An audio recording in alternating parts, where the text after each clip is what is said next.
ఈ పళ్ళు జివ్వు మనడము ఇలాంటివి ఉంటాయి కదా, యాడ్స్ లో చూస్తూ ఉంటాం. అవును అవును ఈ పేస్ట్ లో అసలు డెంటిస్ట్ లో రికమెండే చేయరు నాకు తెలిసి. అవును చేయరు. బట్ ఎందుకు ఇండియాలో ఎన్ని గణం పేస్ట్లు దట్టు అన్ని కంపెనీస్ కూడా మంచి గ్రోత్ లో ఉన్నాయి. అంటే ఇట్స్ అగైన్ మార్కెటింగ్ థింగ్ కదా. ఇట్ ఈస్ లైక్ ఇండియాలో డైరెక్ట్ గా సెల్ చేయడానికి లేదు, ప్రమోట్ చేయడానికి లేదు. ఇప్పుడు కొన్ని యూకే యాడ్స్ ఉంటాయి, యూకే డెంటిస్ట్ ఇది ప్రమోట్ చేస్తున్నారు అని చెప్పేసి. ఇండియాలో అట్లా ప్రమోట్ చేయడానికి లేదు. And I personally I do not promote any paste also. Patient నన్ను అడుగుతారు ఏ బ్రష్ వాడాలని, ఏ పేస్ట్ వాడాలని అంటారు. నేను అంటాను ఏ సబ్బు వాడితే తెల్లగా అవుతామంటాను. ఇప్పుడు నల్లగా ఉన్న వాళ్ళు ఏదైనా పర్టికులర్ సబ్బు వాడితే తెల్లగా అవుతారా? అవ్వరు. సో ఒకటి గుర్తుపెట్టుకోండి, పేస్ట్ సబ్బు వాడేది క్లీన్ అవ్వడానికి, తెల్లగా అవ్వడానికి కాదు. సో అలాగే బ్రష్ చేసేది కూడా పనులు తెల్లగా అవ్వడానికి కాదు, పనులు క్లీన్ అవ్వడానికి. క్లీన్ అవ్వడానికి తెల్లడానికి డిఫరెన్స్ ఉంది. పనులు తెల్లగా అవ్వాలని చెప్పేసి ఏదైనా అబ్రెసివ్స్ ఎక్కువ ఉండే పేస్ట్ వాడి గట్టిగా తోమితే పనులు తెల్లగా అరిగిపోతుంది. దానివల్ల ఎనామిల్ అరిగిపోయి సెన్సిటివిటీ వస్తుంది అన్నట్టు. అక్కడ సెన్సిటివ్. ఇప్పుడు మనం నల్లగా ఉన్నాం అనుకోండి, తెల్లగా అవ్వాలనుకుంటే ఒక ఇటుక రాయేసుకుని మొహం మీద రాసుకుంటే ఏమవుతుంది? చర్మం కమిలిపోయి ఎర్రగా దొద్దులు వస్తాయి, పోతుంది. సిమిలర్ గా గట్టిగా తోమితే తెల్లగా అవ్వదు, పని ఎనామిల్ అరిగిపోయి సెన్సిటివిటీ ఇలాంటివన్నీ కొత్త కష్టాలు మొదలవుతాయి. ఓకే. అండ్ ఇంకొకటి, ఈ బ్యాడ్ స్మెల్ ఏదైతే ఉందో ఎందుకు వస్తుంది సార్? అంటే నేను చాలా మంది చూసిన వాళ్ళ టీత్ మంచిగా వైట్ ఉంటాయి, అంత బాగుంటది, బట్ స్మెల్ మాత్రం అలా వస్తుంది.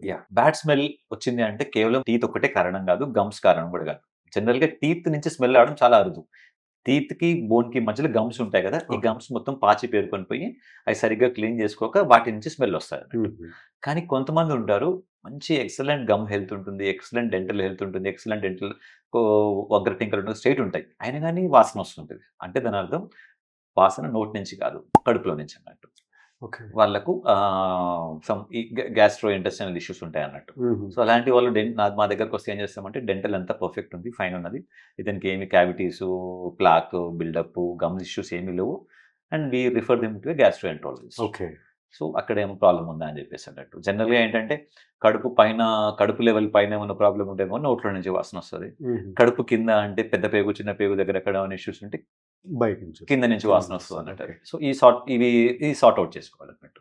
కొంతమంది అవి సార్ట్ అవుట్ చేసుకోక నా నోట్లో నుంచే బ్లడ్ వాసన వస్తుంది అనుకొని విపరీతంగా క్లీన్ చేసుకొని, హెవీగా క్లీన్ చేసుకొని ఉన్న టీత్ ని కూడా తీసుకుంటూ ఉంటారు అన్నట్టు. అలాంటి కేసెస్ చాలా వస్తాయి మాకు. నేను రోజుకు 2 సార్లు బ్రష్ చేస్తాను, నేను చాలా హైజీన్ గా ఉంచుకుంటాను, ఎవ్రీ 6 months కోసం వచ్చిన దగ్గరికి ఆయనగా నాకు వాసన వస్తుంది.